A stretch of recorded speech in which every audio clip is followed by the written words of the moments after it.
Morning. So I'm Officer Buckley. I've been in law enforcement for 9 years. The last year and a half has been with the Tremonton-Garland Police Department. Lee was my sergeant.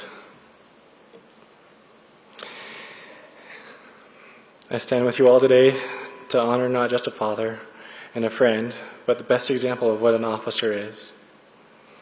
Over a year of my time with Tremonton-Garland Police has been working with the same crew, which had Lee in it. I want to share my experiences and adventures and lessons learned from Lee. Lee never liked to be called sir, boss, OIC, officer in charge, sarge, or any kind of title. If you tried, he would correct you and ask you that you just call him Lee. He was one of my training officers, and for the 2 days, we had a rough start. But this laid the foundation for a friendship that continues strong to this very day. At first, me and Lee did not get along, and it's probably because we thought the same but communicated differently. And with both of us being stubborn, we butted heads. But all this head-butting eventually developed into communication.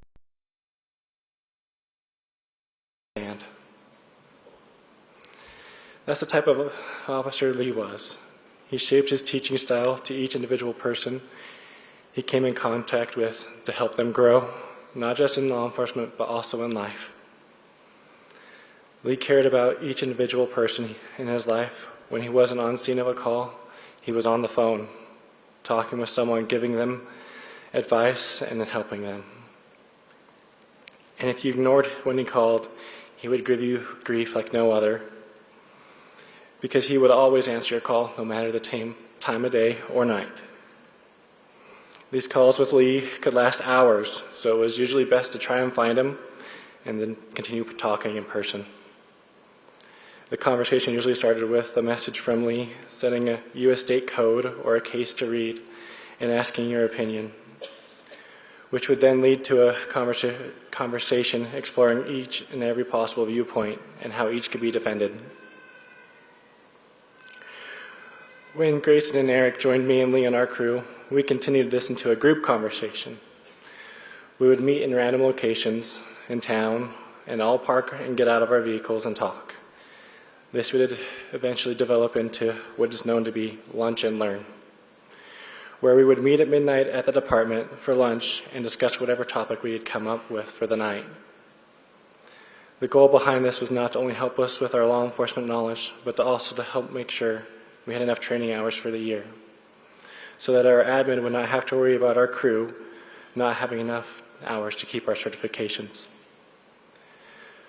Of course, with Lee's caring nature, he wouldn't just talk to you on shift, but he would also call you during the weekend or on our off days.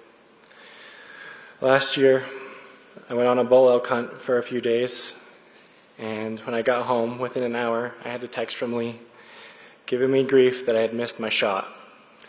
I had not talked to Lee, but somehow he knew that I'd missed my shot. And in that classic fashion, he gave me grief over it and then continued to offer me advice on how to shoot, and that he would take me out to learn how to shoot properly. I should have taken him up on that advice right then, because it wasn't more than a couple months later that I was going to go after a cow elk with my father-in-law, and I continued to miss my shots. About this time last year, Lee was the first person other than my immediate family to know that I was going to be a father. He knew how much it meant for me to become a father and made sure that I could go to every single appointment. He listened to all my fears and worries during the pregnancy and talked me through them. He bolstered me and told me I was going to be a great father, and that he could tell this just from interacting with me. Lee was the first person in our department to meet my little girl. And again, it was just like he knew when I had gotten home, because within 45 minutes he was pulling into our driveway with a little gift to welcome us home from the hospital. Lee was always giving something. If it wasn't his time, it was something someone needed. And he never asked for anything in return. Lee subscribed to a law enforcement subscription shield box and collected a tote full of items. When any of us on our crew needed something, because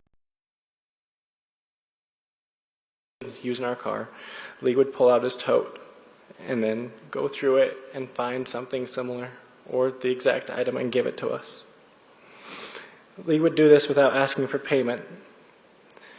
When we would offer it, he would only ask that we keep on being the amazing officers because he loved working with us.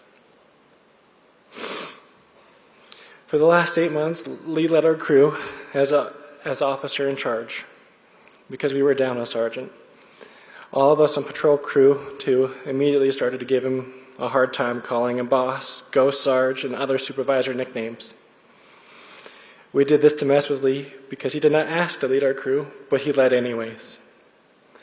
One evening, when we had rotated to grave shift,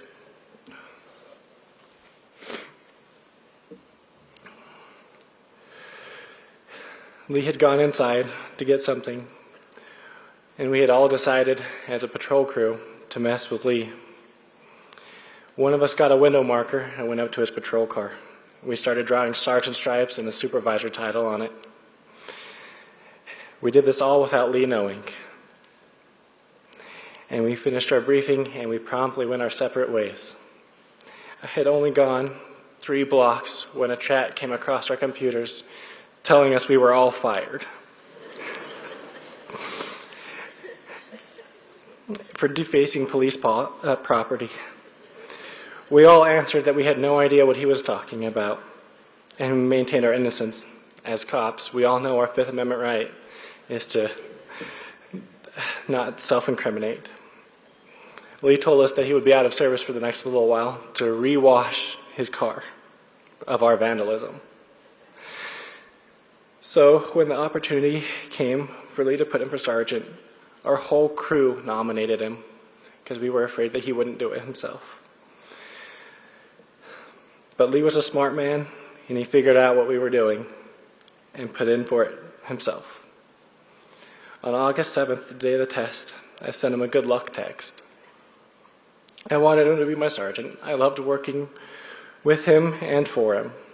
And when the decision was announced that he had accepted, I immediately sent him a congratulatory text. Lee, being a humble person, he tried to convince me that our department email had been hacked and that I was mistaken. Unlike Braden, I could not be fooled and knew that my mentor had achieved a hard-earned and well-deserved position. Lee, I'll see you in a couple hours to continue our discussions and learning at midnight like we always do. Love you, Dad.